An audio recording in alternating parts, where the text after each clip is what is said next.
मुख्यमंत्री देवेंद्र फडणवीस यांनी 2015ला प्रीमियरच्या मैदानात जाहीर सभा घेतली होती। त्यावेळी 27 गावांची ग्रामपंचायत होती, ती बरखास्त करून तिचा समावेश 1 जून 2015ला कल्याण डोंबिवली महानगरपालिकेत करण्यात आला।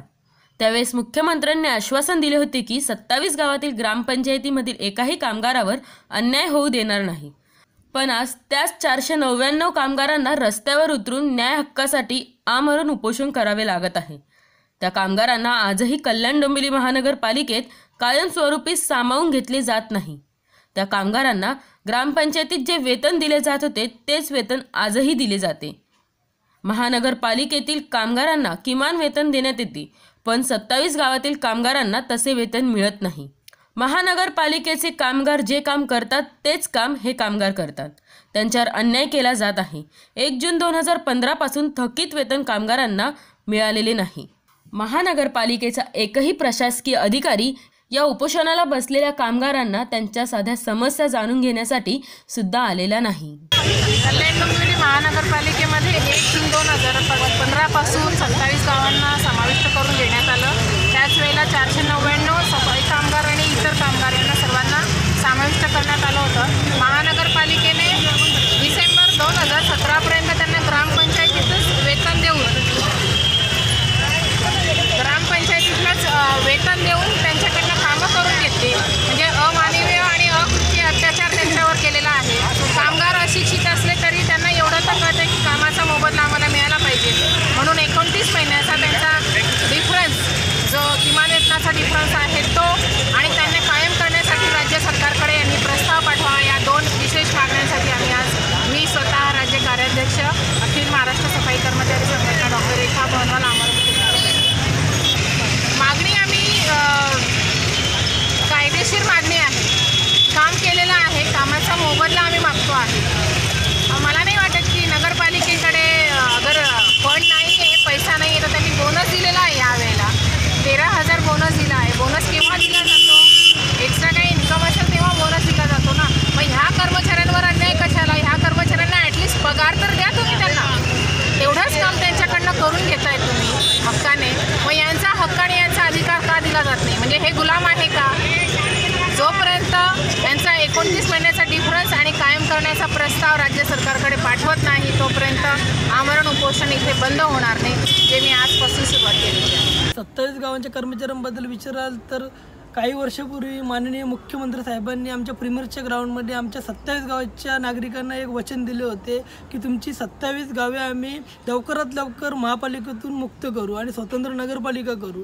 आणि तो शब्द म्हणजे त्यांचा काळ्या दगडावरचं पांढरी रेष होती। पण आता तो दगड कुठे गेला आहे ते मुख्यमंत्री साहेबांनाच माहीत। पण त्यांच्या ह्या वचनपूर्ती न झाल्यामुळे आम्हाला तर त्रास झाला 27 गावांच्या नागरिकांना, पण सर्वात जास्त त्रास झाला तो 499 कामगारांना। कारण ते इतकी वर्ष प्रामाणिकपणे आणि नियमितपणे आमच्या गावाची सेवा करीत होते, ते पण कमी वेतनमध्ये। आज त्यांना त्यांचं वेतन म्हणाल तर काही त्यांचं वेतन बघाल तर 1,500, 3,500, 4,000 अशा वेतनात त्यांनी इतकी वर्ष कामं केली।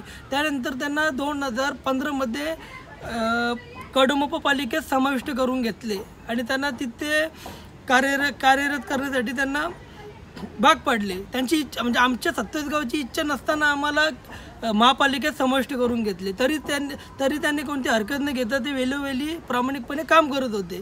पण त्यांच्या वाटेला काय आलं? आज पूर्ण निराशात। कारण जो पगार त्यांना गावं ग्रामपंचायतमध्ये असताना मिळत होता तोच पगार KDMC त्यांना देत होती। पण फायदा काय त्या गोष्टीचा? आज KDMCला किमान वेतन देण्यासाठी 27 महिन्याचा कालावधी लागला आज या 499 कामगारांना। आणि 2015 पासून तर 2018 आला त्यांना त्या पगाराचा फरक पण दिला नाही, वेतनाचा फरक त्यांना दिला नाही अजून। म्हणजे किती ही चुकीची बाब आहे।